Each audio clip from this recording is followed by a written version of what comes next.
Oye, Omar, ¿qué representa Evelyn Rosales para ti?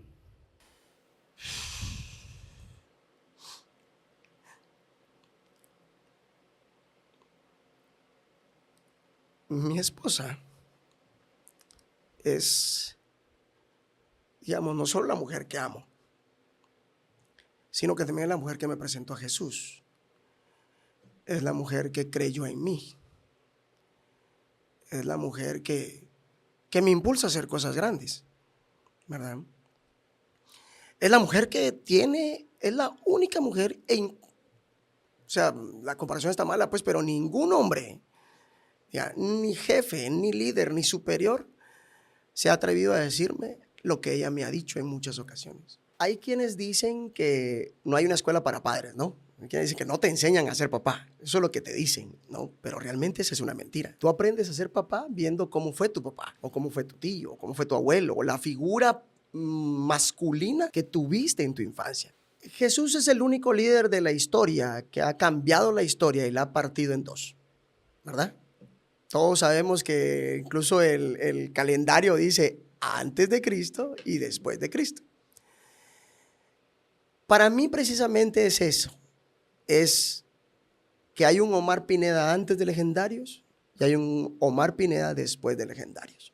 Yo soy Tato Valderrama y te doy las gracias por estar viendo nuestro podcast. Lo hemos hecho para ti. Espero de todo corazón poder sumarte, aportarte y cumplir la misión que Dios me dio, hacer crecer a las personas. Así que no olvides darle clic a la campanita para que nuestro canal te esté recordando cada vez que tenemos un episodio nuevo. No olvides dejarme tus comentarios y un like. Dios te bendiga. Bien, ¿qué tal? Saludos a todos. Yo soy Tato Valderrama y les doy la bienvenida a otro episodio más de nuestro podcast. Ya perdí la cuenta, la verdad, de cuántos llevamos. Hemos logrado historias increíbles, ¿no? A mí me da mucho gusto este espacio que hemos construido y yo creo que ya fácil nos convertimos en el podcast acá en el norte de México de los más vistos, ya con una comunidad de casi 1 millón de seguidores, gracias a ustedes, gracias a los que critican, a los que comparten, todo suma. La idea es que participes, eso es la idea. Pero todo el propósito de lo que hacemos aquí es hacer crecer a las personas, testimonios, enseñanzas, todo el contenido que generamos en el podcast. Es eso.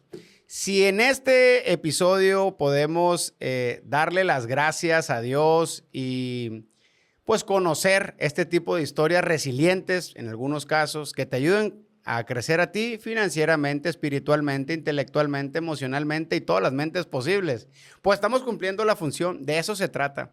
Así que fíjense que no sé si han visto mis historias, pero hace como, no sé, 2 meses estuve por ahí en una sierra que le llaman La Rumorosa, está entre Tijuana y Mexicali.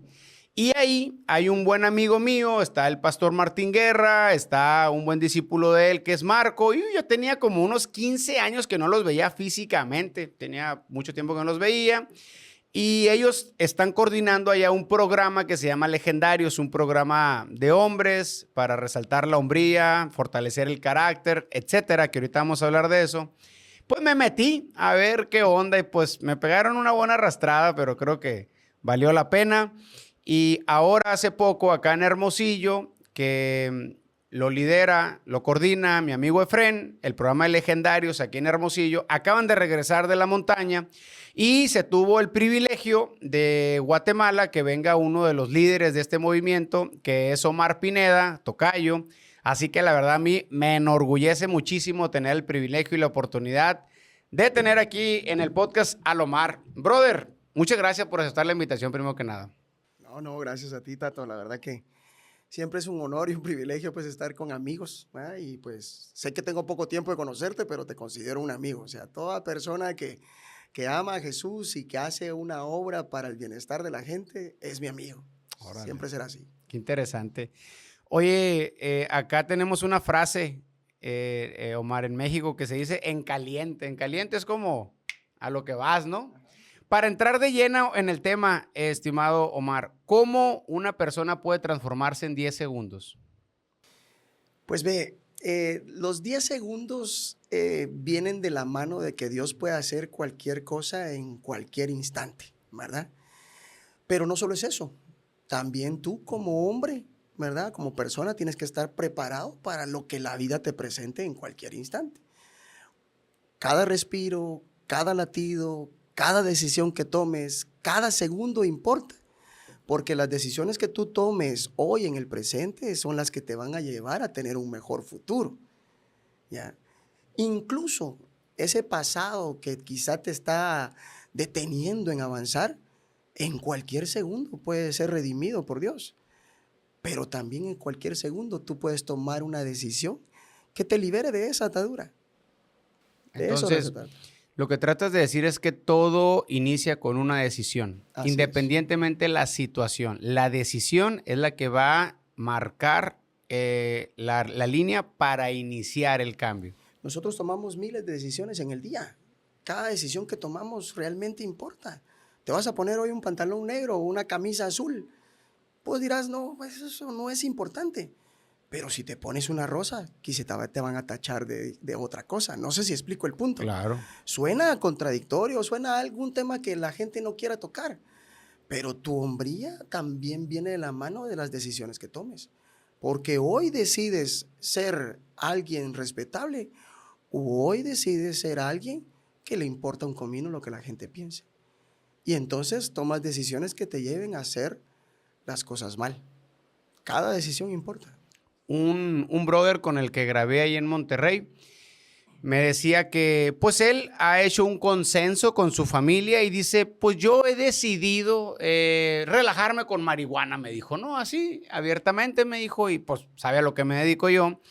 Entonces me dice, mis hijos ya están grandes, yo y mi esposa pues creemos que no tenemos problema con esta sustancia. Sé que puede producir, etcétera, pues lo sé, pero me relaja y me gusta, ¿verdad?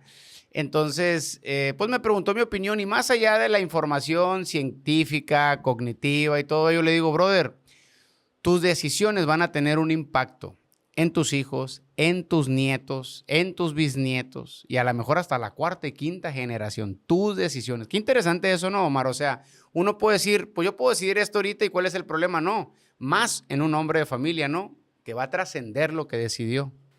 Sí, lo que estás diciendo viene de la mano de que a veces tú crees que esa decisión te afecta solo a ti, ¿verdad? Yo me quiero relajar con eso, no hay problema. Pero tus hijos te ven, aunque ya sean hombres hechos y derechos, te miran y saben, si mi papá lo hace, ¿por qué no lo voy a hacer yo? Y no sabes si a ti, por ejemplo, no te ocasiona nada porque sí tienes la fuerza de voluntad o lo que querrás o porque realmente estás bien convencido que lo único que quieres es pasarla bien, relajarte, pero no sabes si eso orilla a tu hijo a convertirse a un dependiente de esa sustancia, de esa droga, de esa planta. Ahora, espiritualmente, hace poco vi un contenido ahí en TikTok de un pastor. Me llamó la atención, no recuerdo ni quién, pero decía algo así como, cuando tú, hombre, le hablaba a los hombres, ves pornografía o haces alguna maldad, una mentira, un robo, una infidelidad, un lo que sea, ¿verdad? Pecado, lo que no agrada a Dios, ¿no? Abres una puerta espiritual para que el enemigo pueda atacar a tu familia. Y eso se me hizo muy interesante. Y lo dice, y ahí puede andar tu hijo a lo mejor en la escuela o en la calle atormentado, ¿verdad? Y no sabes ni por qué. Bueno, posiblemente es por lo que tú estás permitiendo. Y lo traje al terreno físico, Omar. Y yo dije, bueno, si yo abro la puerta y dejo entrar a mi casa cualquier idiota que ande por ahí caminando, perturbando, pues espiritualmente puede ser exactamente lo mismo, ¿no, mano? Así es que son esos permisos que te das, son esos permisitos que le das a tu cuerpo, a tu vida, ¿verdad? Para que según tú te relajes, según tú la pases bien, pero realmente lo que estás haciendo son abriendo puertas para que pueda el enemigo, como le llamamos, ¿verdad?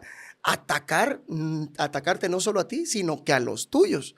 Dice, este es la cabeza. Entonces, si la cabeza está permitiendo, yo puedo entrar y atacar también a los demás. Entonces, y la cosa es esa. Acabo de decir algo. te das un permiso, dices, una no es ninguna, pero esa una te lleva quizá a involucrarte después a beber otras cosas, a consumir otras cosas, o a escuchar música, o a irte a un lugar, o de repente estás casado, pero donde fuiste te apareció una chica en minifalda con el escote y terminas, después de tal vez ser un hombre fiel, cometiendo una infidelidad. Y eso te lleva a otra cosa. Abres la puerta de la pornografía y te gustó, te satisface, te sientes bien. Pero llega un punto en que ya te aburriste de ver lo mismo, las mismas pechugonas, perdón que lo diga de esa manera, o la misma pareja y quieres ver otra cosa. Y ya empiezas a ver tema de mucha gente, orgías, y de eso te lleva a otra cosa. Es una bola de nieve que cuando sientes terminas hasta convirtiéndote en un violador. Cuando sientes, terminas hasta haciendo necrofilia. No sé por qué. Abriste una puerta, te diste un permiso y ese permiso te llevó a otra cosa y a otra cosa, pero todo inició con una decisión. Fíjate qué interesante, ¿verdad? Pareciera que uno puede minimizar situaciones, ¿verdad? Pero sin duda una cosa va llevando a la otra. Oye, Omar, ¿cuál fue tu experiencia antes de los 10 años, tu niñez? ¿Cuál fue el recuerdo, el peor recuerdo que tienes y el recuerdo más bonito que tienes de tu niñez? Híjole, qué buena pregunta. Bueno, antes de contestarte la pregunta, quiero darte otra parte de los 10 segundos, ¿sí? Hemos hablado de las decisiones, sí. Hemos hablado de que eso te puede llevar pues, a algo bueno, a algo mejor, o bien te puede llevar a cosas malas. Pero también hay otra parte que se nos olvida, que en 10 segundos, en un segundo, en un momento, en un instante, Dios puede sacar el potencial que hay en ti. Tal vez tú crees que has llegado a tu límite, pero Dios te demuestra que no, puedes dar mucho más. O bien, tal vez tú crees que no puedes hacer absolutamente nada, pero Dios te ve como un hombre valiente, como un hombre fuerte, como un hombre que puede hacer muchas cosas, como un líder, porque eso eres. Entonces Él te ve diferente y sabe lo que tienes adentro y lo que puedes dar. Entonces, esa es la otra parte de los 10 segundos. Sí, y ahorita vamos a entrarle duro con los 10 segundos. Pero respondiendo a tu pregunta, digamos, mi niñez tiene algunas connotaciones difíciles, ¿verdad? Tal vez no tanto como la de muchos niños o situaciones. Pero, por ejemplo, digamos, yo soy de una familia de un papá que se emborrachaba, pero que no solo se emborrachaba, sino que era de aquellos borrachos golpeadores, ¿no? Entonces, yo lo amo mucho y te quiero mucho, papi. No, pues, yo sé que no ves estas cosas, pero si algún día te aparece por ahí, ¿verdad? Sabes que te amo un montón. Pero sí, cuando mi papá llegaba, digamos, entraba por la puerta borracho, mi hermana, mi mamá y yo salíamos por la ventana, porque sabíamos que si nos quedábamos, nos golpeaba. Y ahí hay un momento, digamos, ¿por qué te cuento esto? Porque precisamente este momento que te voy a contar es el más triste, pero a la vez el más feliz de mi vida. Porque yo tenía, no sé, 6 años, 7 años, quizá, por ahí más o menos. Cuando en una de esas mi papá llega así, borracho, y a mí me acaban de comprar una mi mochila para ir al colegio, para ir a la escuela. Una para mochila estudiar, militar. Una mochila militar, ¿no? Que desde pequeño pues ya yo creo que algo traía con esas cosas. Y me compraron mi mochila y yo, digamos, decidí en lugar de salir, porque estaba emocionado por la mochila, quería contarle a mi papá que ya iba a empezar a estudiar y que tenía mi mochila. Entonces mi mamá y mi hermana salieron por la ventana, ¿verdad? Y yo me quedé. Porque tu papá llegó alcoholizado. Porque mi papá llegó alcoholizado. Entonces ellas salieron por ahí, pero yo tomé la decisión de quedarme. Tomé la decisión de quedarme porque quería enseñarle la mochila a mi papá. Y estábamos hablando, mejor dicho, estaba yo emocionado, entra mi papá y por supuesto empieza a tirar todo. Empieza a tirar todo como siempre lo hacía. Realmente lo que te voy a contar es algo que yo tengo recuerdo a lo lejos, pero que muchas otras personas me lo contaron, ¿no? ¿Ya?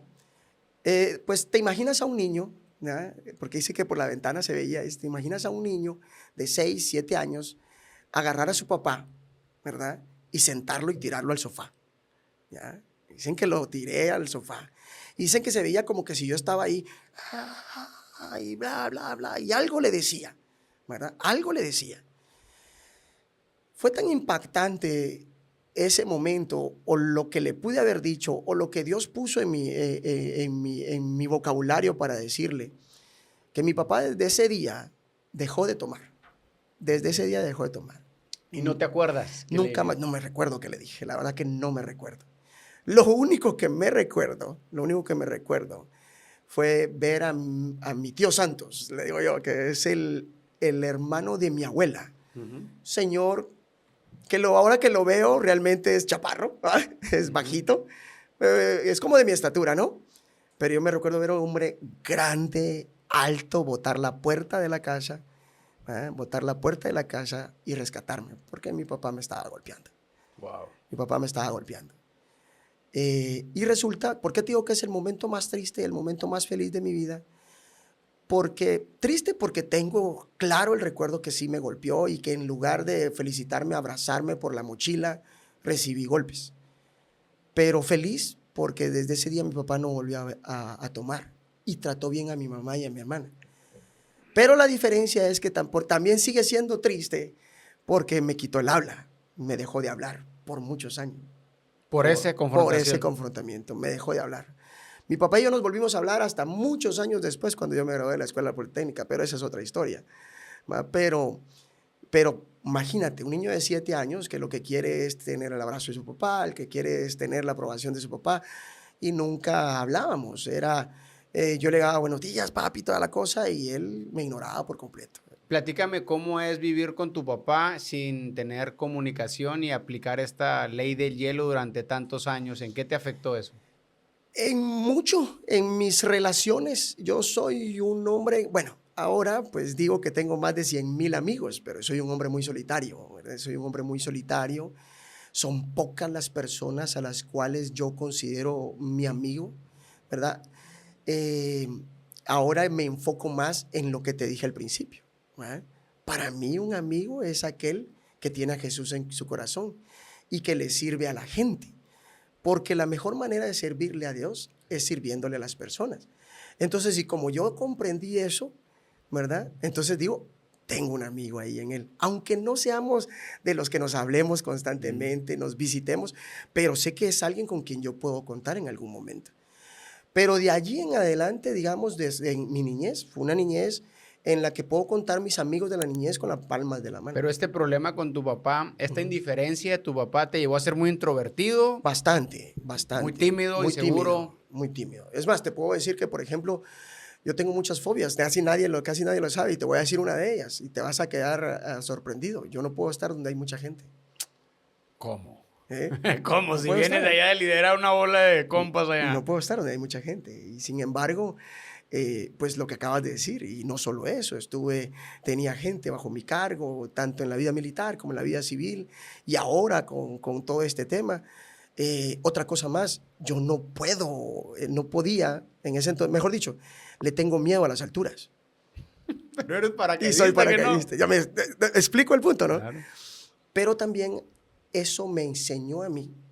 Porque tengo otras anécdotas de mi papá, por ejemplo, pero, o sea, mi papá entre todo eso, sí, pues las pocas cosas que yo le puedo reconocer a mi papá es que sí me enseñó a ser un hombre que enfrentaba sus problemas, sus miedos, y eso es lo que he hecho. O sea, yo aprendí digamos, a enfrentar mi miedo a las alturas, pues convirtiéndome en paracaidista, por decirlo de alguna manera, ¿no?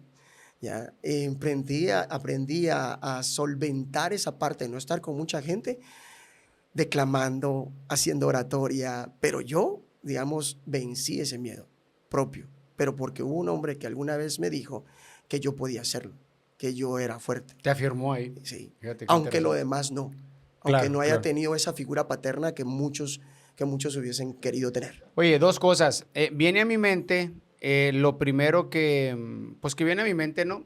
Me acordé de aquel pasaje donde está el gran maestro Jesús en el monte Getsemaní llorando y dice, pues en algunas Biblias dice que incluso sudaba sangre. Y un día me puse a investigar ese proceso que se llama hermatidrosis, que puede ser cuando una persona tiene un miedo excesivo o una preocupación excesiva.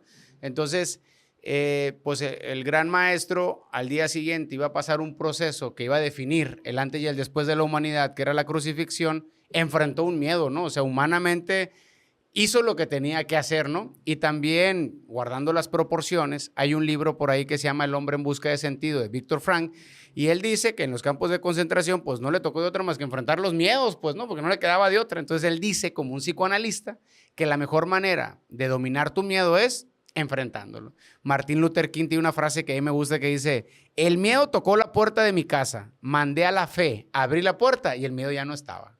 Entonces se me hizo bien padre eso. Oye, Omar, ¿qué le dices a los papás inmaduros? Yo soy inmaduro en muchas cosas, pero en esa creo que no. Pero me ha tocado papás que tienen una confrontación o una diferencia con sus hijos y aplican la ley del hielo. Y no te hablo y pueden pasar meses, brother.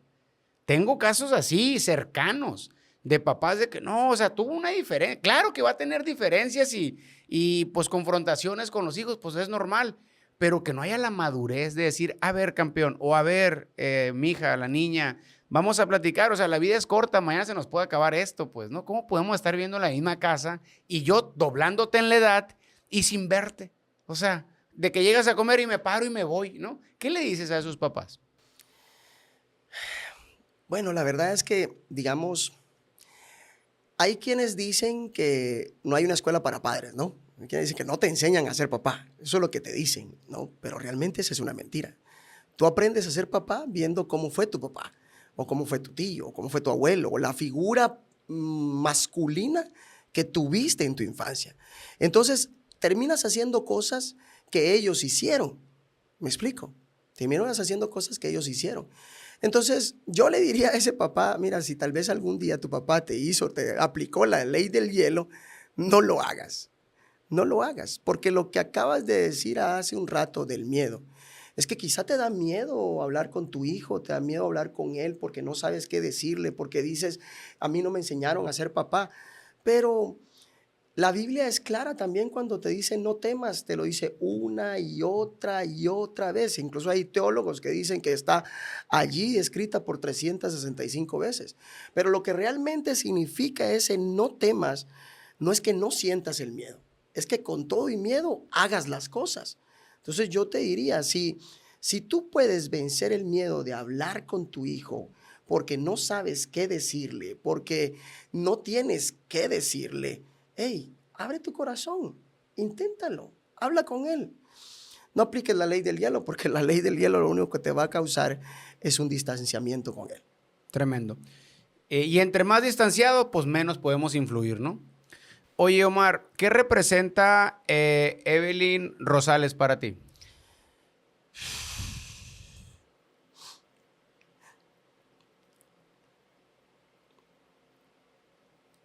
Mi esposa es, digamos, no solo la mujer que amo, sino que también es la mujer que me presentó a Jesús. Es la mujer que creyó en mí. Es la mujer que me impulsa a hacer cosas grandes, ¿verdad? Es la mujer que es la única mujer, o sea, la comparación está mala, pues, pero ningún hombre, ya, ni jefe, ni líder, ni superior, se ha atrevido a decirme lo que ella me ha dicho en muchas ocasiones. Ella me ha dicho incluso que no soy sabio, pero el saber que ella piensa que no soy sabio me ha hecho buscar la sabiduría de Dios. Ella me ha dicho, mira, ¿qué pasa? Te estás durmiendo en esto. Ese estar que me ha dicho, te estás durmiendo en esto, me ha servido a buscar otras cosas. Ella es la que, como creo que te dije hace un rato, la que dobló las rodillas para que yo le sirviera a Dios. Porque bien o mal, digamos, mi esposa conoce a Jesús desde chiquita.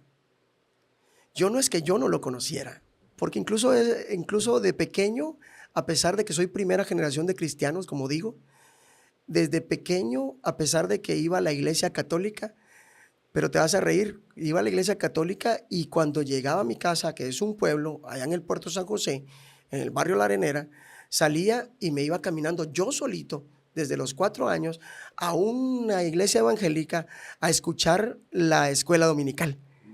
Entonces, desde chiquito ya sabía los pasos que tenía que seguir. Pero conforme fue pasando el tiempo, las actividades, mi trabajo, mi profesión, etcétera, pues me fueron alejando de él.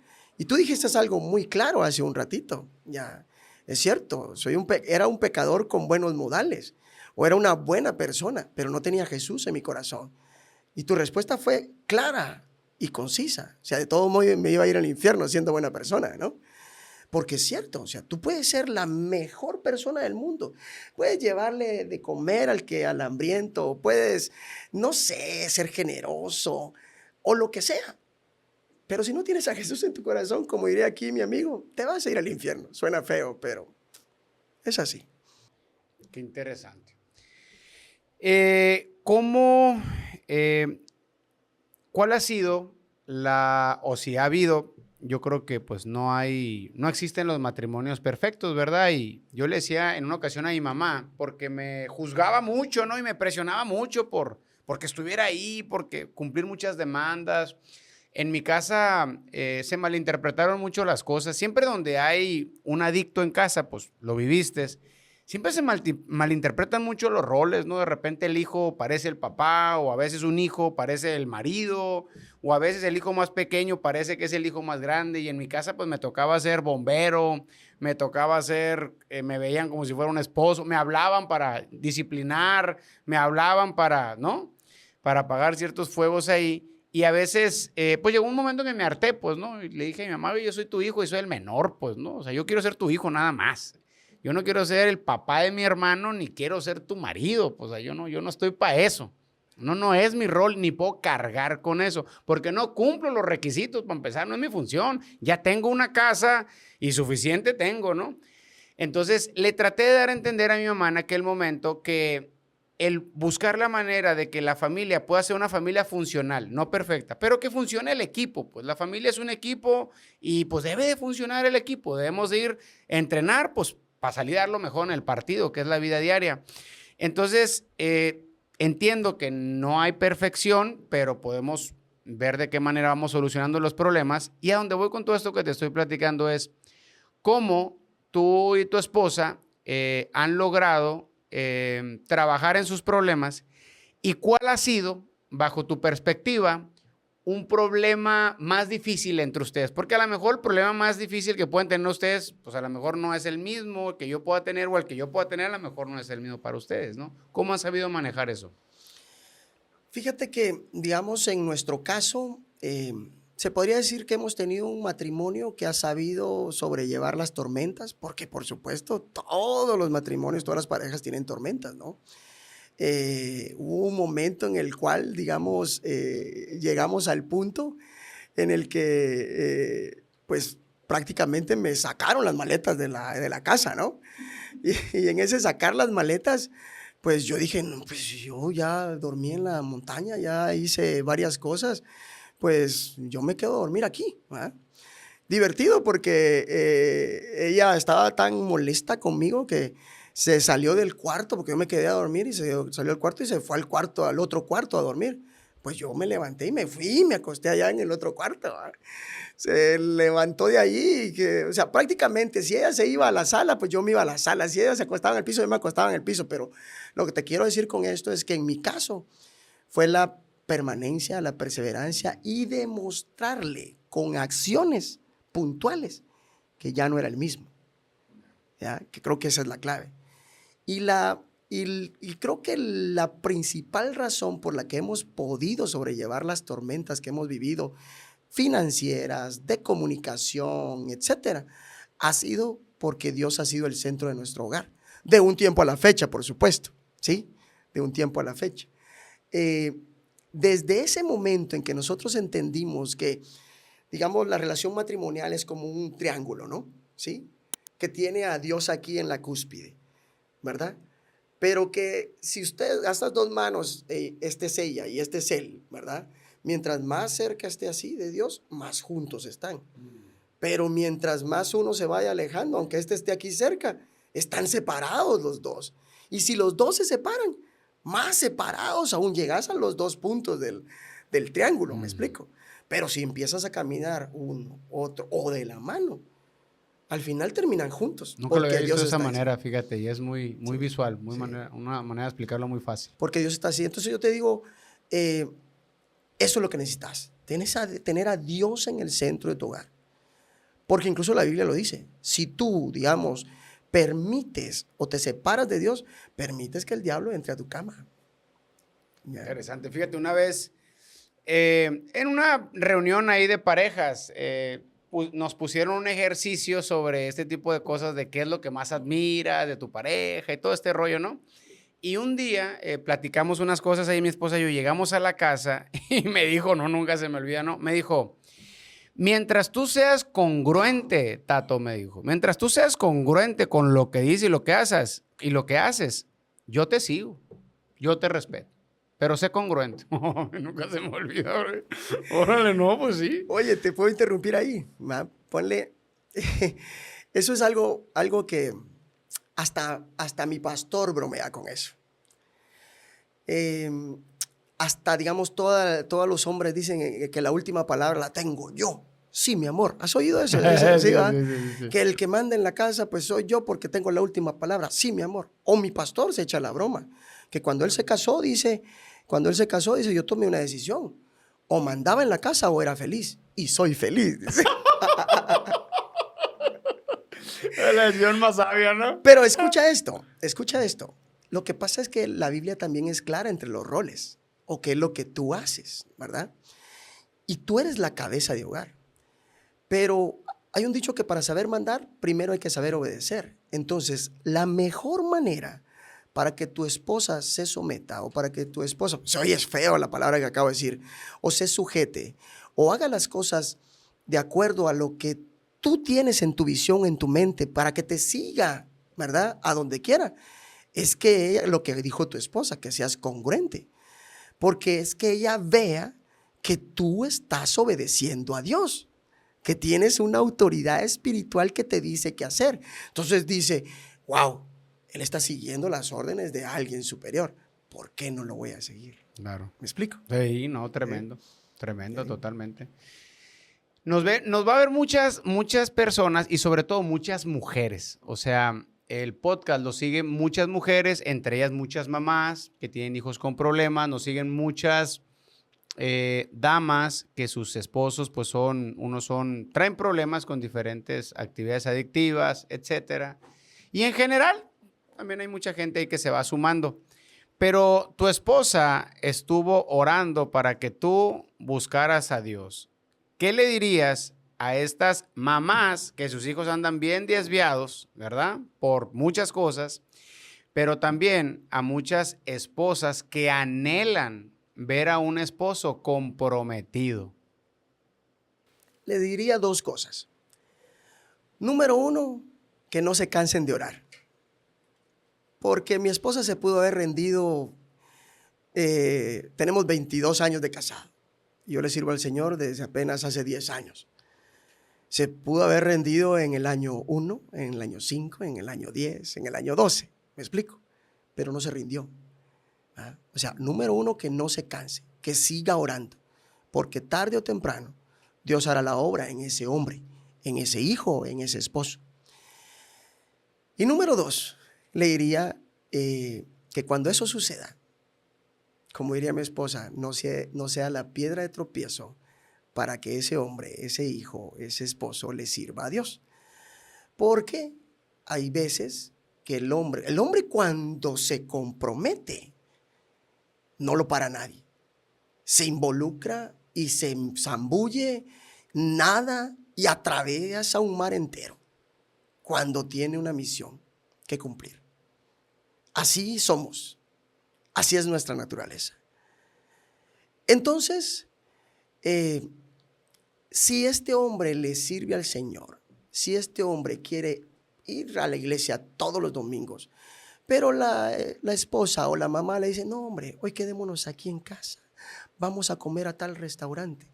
Estás, ¿verdad?, siendo piedra de tropiezo para eso que tú oraste. ¿Sí? Entonces, serían las dos cosas que yo le diría. Interesante, interesante.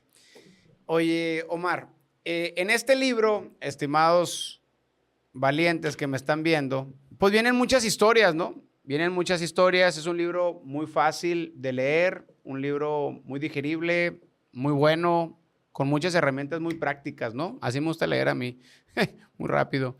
Viene una historia con la que te engancha el libro desde un principio, porque se trata de un capitán que están en un avión y en un concurso para, pues creo que mejorar habilidades de paracaidismo y cosas así, y se están tirando todos los soldados y el último que se va a tirar es él. Ahorita me corrige aquí el autor, pero es lo que me acuerdo. Entonces, cuando se va a tirar ahí, pues se da cuenta que su paracaídas o trae un error, no va a abrir el paracaídas, pero aún así este loco se tira con tal de que el equipo pues no vaya a perder ese concurso tan importante por el que han entrenado todo un año. Entonces, pues tal vez por lo que él pensó, porque creo que en ese momento era incrédulo, se tira y dijo, pues, a ver si jala o no jala, ¿no? Por ahí va. Platícame esa escena, que a mí la verdad me tenía bien atrapado leyendo, ¿no? Pues precisamente se cuenta esa historia porque ahí está la frase, digamos, que también tú escuchaste en algún momento de la cuenta regresiva, ¿no? Nosotros tenemos que vivir en una cuenta regresiva constante, que ahorita mismo puede venir una batalla y tenemos que estar preparados para esa batalla. O bien ahora mismo puede venir una bendición y tenemos que tener el corazón dispuesto para recibirla y las manos dispuestas para bendecir a los demás con esa bendición. Entonces, precisamente por eso inicio con esa historia, porque fue la historia más ad hoc que encontré para introducir los 10 segundos. Porque en 10 segundos todo puede cambiar, todo puede pasar. Y efectivamente, cuando este capitán se lanza, ¿verdad? Cuando este capitán se lanza, él en su mente lo único que estaba, porque un año anterior su equipo había sido el campeón de ese concurso, en su mente lo único que estaba era la victoria. Él quería que su equipo mantuviera la victoria. Y más aún, que todo su equipo ya había entrado en el círculo que tenía que entrar y habían calificado como para poder llegar a ser el primer lugar nuevamente. Entonces en la mente estaba victoria y no voy a ser yo el culpable de que esa victoria no se lleve a cabo. Y por eso se lanza. Se lanza como que si fuera a una piscina, un clavado, así, ¿verdad? Porque no se le abrió el paracaídas. Lo que sucedió realmente es que cuando él se lanza, no se abre el paracaídas, como bien lo dijiste. Un viento es el que lo abre, ¿no? No se abre el primer paracaídas. Los que practican paracaidismo saben que aparte del paracaídas principal, existe un paracaídas de reserva. Entonces él también tenía en su mente, ok, tengo la reserva. No se abrió el principal, pero no vamos a perder por eso.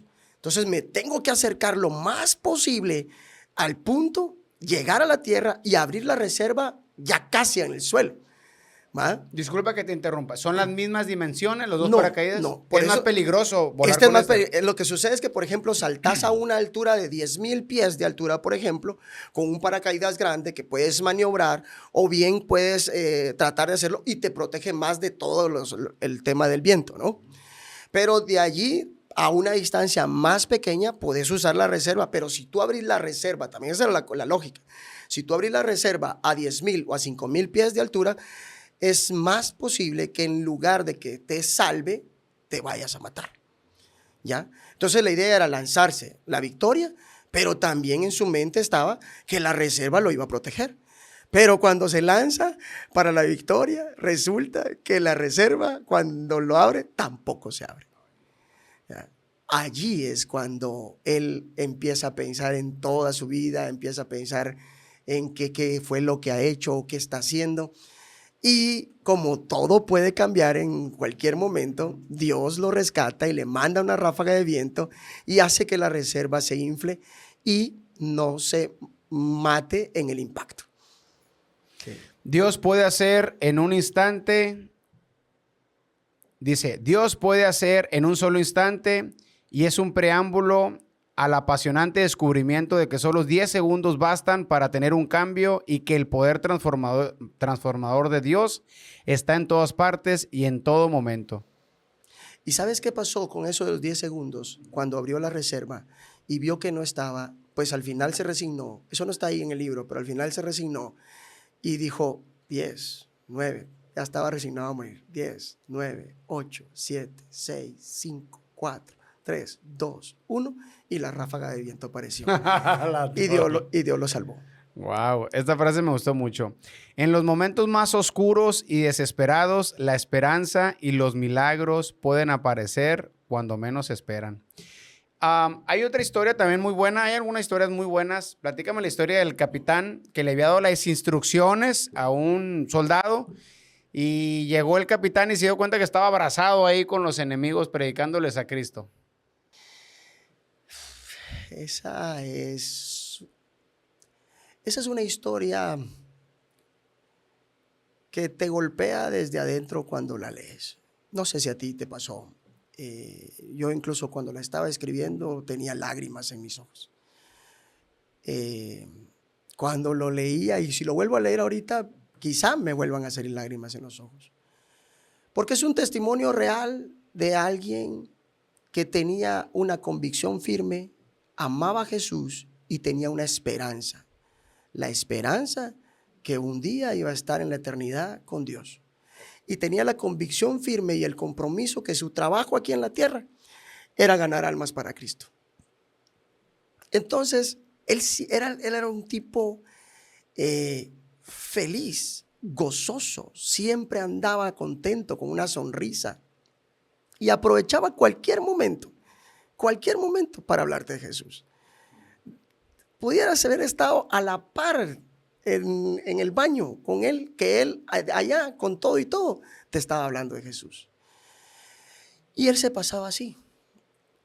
Pero en la época de conflicto, Guatemala vivió 36 años con un conflicto armado interno. Entre que hombres y hermanos, ¿verdad? Paisanos, o sea, se quitaban la vida por ideologías. No voy a entrar en ese detalle, pero al final, en esa guerra, ¿verdad? En ese conflicto interno, pues cada bando luchaba por lo suyo, ¿no? Pero los insurgentes tenían bien claro quién, digamos, era el que comandaba. Porque la mayoría de guatemaltecos somos bajitos, ¿verdad? Y algunos morenitos, ¿verdad? Y se aparecía más de alguien, porque a la escuela politécnica, pues ingresaban a veces, digamos, personas de muy buen tema económico, porque los mismos, aquellos familias pudientes o familias de mediana, pues querían darle cierta disciplina a sus hijos para que después pudieran liderar sus empresas. No sé si explico el punto.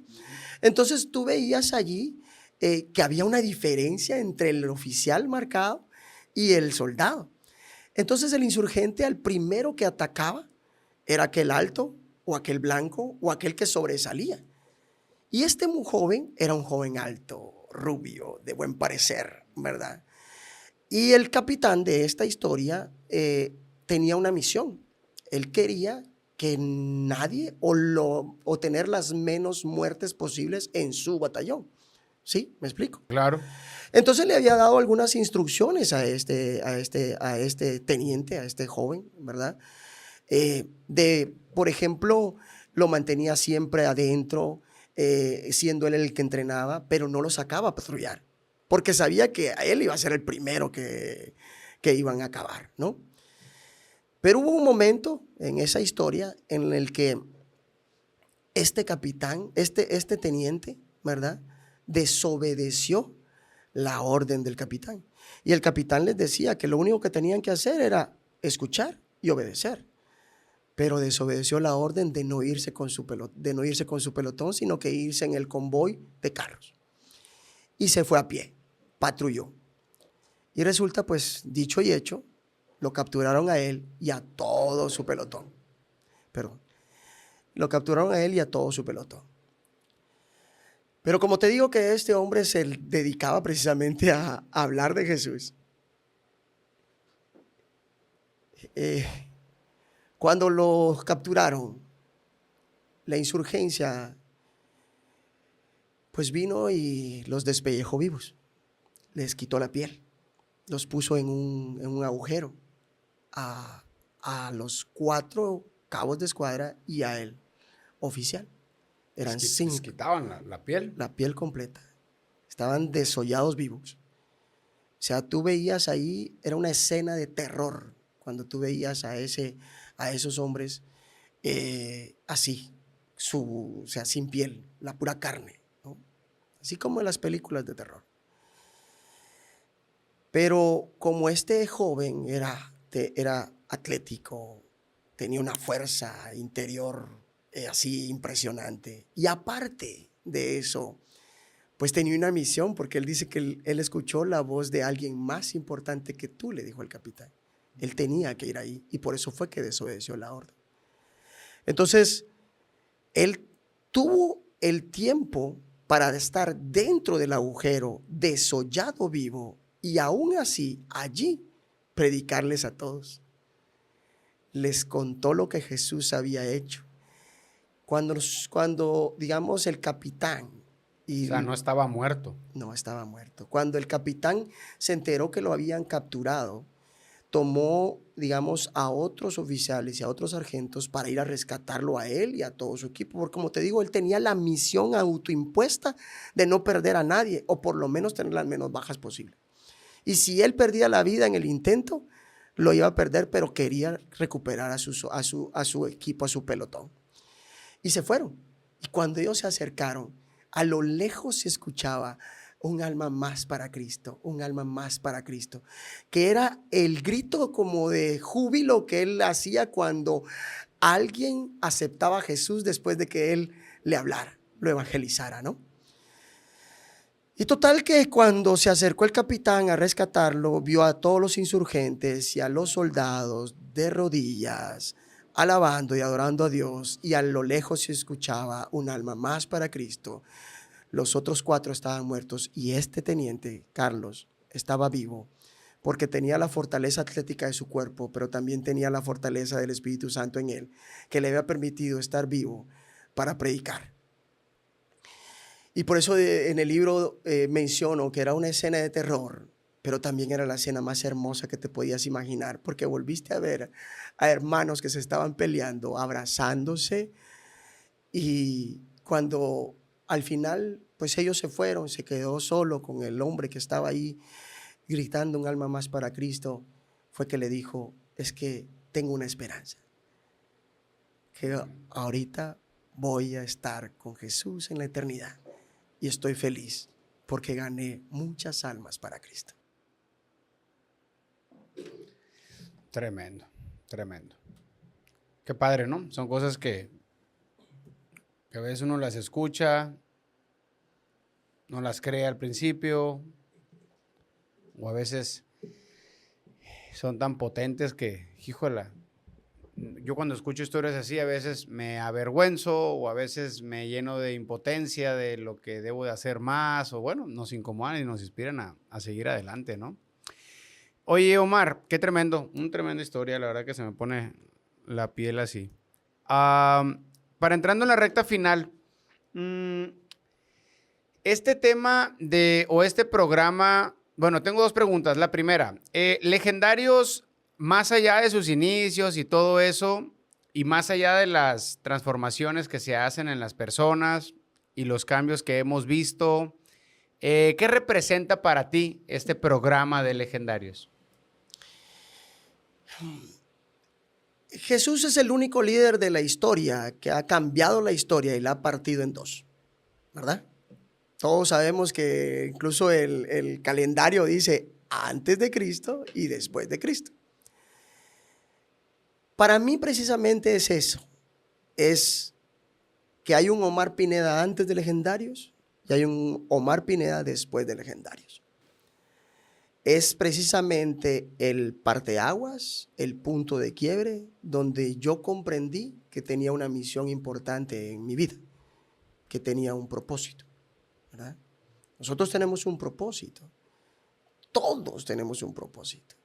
Y es adorar a Dios, es alabarlo, pero también es contarle al mundo esa buena noticia de que pudiste haber sido lo que haya sido, ¿verdad? Pero Dios te ama y quiere que estés con Él. Entonces, para mí eso significa Legendarios. Legendarios nació en el corazón de Dios precisamente para hacer que los hombres volvieran a su configuración original, a ser cabeza de hogar, a ser sacerdotes de su hogar y reyes. Y ahí hay algo importante. A todo hombre le gusta ser cabeza, a todo hombre le gusta ser rey, porque a la cabeza y al rey se le sirve. Pero a pocos hombres les gusta ser sacerdotes, porque el sacerdote sirve a los demás. Y esa es la parte que tenemos que involucrar al hombre. Que el hombre sepa que el responsable por orar, interceder y velar porque su familia siga a Cristo es él. No es su sacerdote, no es el pastor, no es el líder de la iglesia.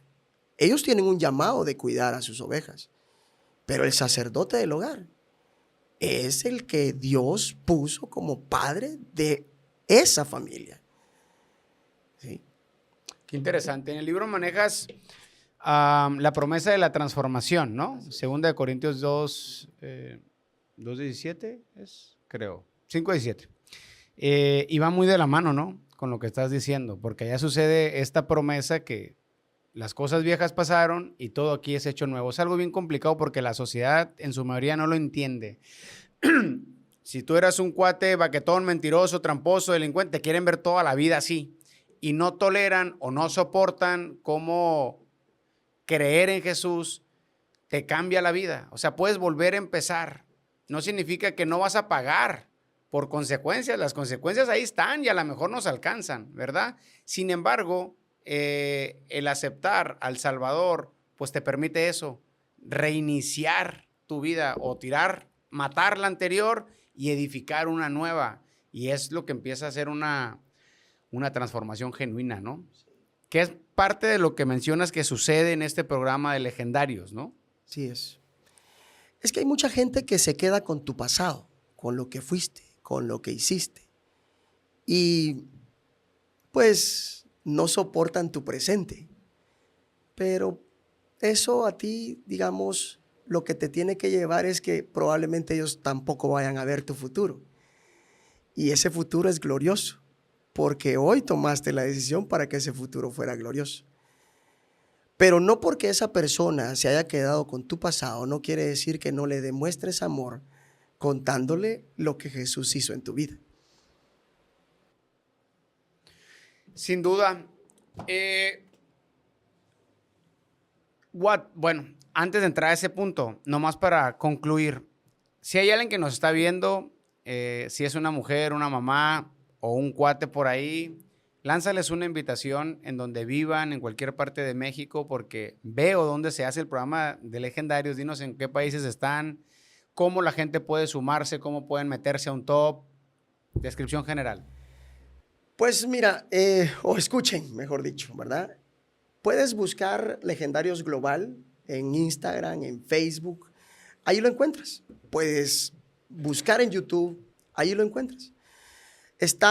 El programa está en 18 países ahora, tal vez estoy exagerando, pero está en más de 12, entre 12 a 14 países. Está en Brasil, está en Guatemala, está en México, está en Estados Unidos, en Colombia, en Ecuador, en Chile, Paraguay, República Dominicana, en Portugal, muy pronto va a estar en Japón, ¿te imaginas? En mandarín. Pero si eres de acá de México y si eres de acá de Hermosillo, el 4 de septiembre sale el próximo top. Así que estás invitado a vivir los mejores 4 días de tu vida, donde Dios sacará ese potencial que tienes, donde Dios transformará tu vida y te va a hacer un mejor hombre, un mejor padre de familia, un mejor ciudadano. un mejor hijo. Excelente. Brother, ¿algo más que quisieras agregar? Yo la verdad creo que ha sido una entrevista muy buena. He aprendido, ha habido de todo un poquito, desde cosas personales, profesionales, historias. Creo que es un podcast muy completo y estoy complacido con eso. Pues nada, ¿verdad? Que hagamos que cada decisión, cada latido, cada respiro, cada segundo valga la pena. Porque Jesús entregó todo por nosotros, lo dio todo, dio su vida. Entonces, tenemos que hacer que valga la pena ese sacrificio. Muy bien. Oye, Omar, ¿dónde te puede encontrar la gente que te quiera seguir, que quiera saber, comprar tus libros? Pues oye, aparezco en Facebook, en Instagram, en TikTok, en YouTube, como La Voz del Evangelio. La Voz del La Evangelio. Voz del Evangelio. Allí pues se encuentran, pues no hago podcasts, pero subo muchos reels, subo muchos videos con mensajes cortos, pero directo al corazón. Porque la intención es precisamente, cuando digo la voz del Evangelio, no estoy diciendo que yo sea la voz del Evangelio, sino que precisamente es una invitación a que tú sepas que tú y yo somos la voz del Evangelio y tenemos una misión que cumplir, que es llevar el mensaje de salvación a todos los rincones del mundo. De eso se trata. Pues el libro, lamentablemente por el momento, solo lo llevo yo a todos los lugares a los que visito, ¿verdad? No lo tengo en Amazon todavía, pero primeramente Dios pronto estará. Ya vamos por la segunda edición y muy pronto tiraremos la tercera, si Dios lo permite. Ya solo me quedan 9 libros hoy, así que si el que vaya a ir hoy a la cena, ahí lo puede adquirir, ¿verdad? Eso, ahí creo que me pueden encontrar en mis redes sociales. Perfecto. Mi brother, pues te agradezco mucho. No, gracias a ti, haber Tato. estado por acá. Y fíjate que algo de lo que me gusta mucho a mí del podcast es que logramos tener una conversación genuina con gente muy valiosa como tú. Y es algo que siempre va a estar para siempre ahí en YouTube o en las redes sociales. Entrevisté a mi papá, he entrevistado a mi hermano y los entrevisté por eso, porque si el día de mañana se me adelantan o yo me adelanto, no sé, o sea, mis hijos, los nietos, un día van a poder ver una conversación con su abuelo, con un amigo. Y el día que, pues, que no te vea, brother, o que extrañe ahí tus regaños del legendario Eduardo, pues voy a poder poner la entrevista, ¿no? Y eso es algo muy padre. O sea, la entrevista del podcast yo lo veo a veces como un libro, los que escribimos, porque te inmortaliza, o sea, siempre vas a estar ahí, ¿no? O sea, siempre, oye, ¿quién fue aquel cuate? Pues ahí lee, ahí vas a poder aprender un poquito de quién era él, ¿no? Del capitán. ¿Quién fue el Tato? Pues no sé, lee un libro de ese vato, ¿no? O sea, a lo mejor ahí vas a poder tener algo, ¿no? Y eso la verdad que se me hace algo muy padre, muy bueno, ¿va? Entonces, pues muchas gracias, de todo corazón, Omar. Muy bien, saludos a todos los que nos vieron por ahí. Les pido por favor que participen activamente en la caja de comentarios, compartan esta entrevista. Nunca sabes por dónde Dios te puede hablar. A mí Dios me habló en una canción, fíjate, soy amante del rap y un morro, me acuerdo que andaba bien mal. Estábamos en una preparatoria, a la preparatoria le decían el Arca de Noé porque había puros animales. Me habían corrido en muchas escuelas, etcétera, y ahí estábamos y fue ese muchacho, el Alex Ríos, que lo voy a ver la semana que entra en Monterrey. Fíjate cómo son las cosas. El morro sirviendo a Dios ahora ya en Monterrey, me está ayudando, va a ser un conferencista de mi retiro, Perdona, Sana y Continúa en Monterrey. Fíjate. Y hace 18 años me dio un disco de funky de Fermín Cuarto y por la música yo empecé a saber quién era Jesús. Fíjate qué interesante. Entonces, comparte este clip, comparte este podcast porque tú no sabes cómo Dios puede hacer en 10 segundos, puede hacer la obra, ¿no? Entonces, Dios te bendiga y aquí vamos a seguir hasta que la prevención sea una materia escolar. Muchas gracias.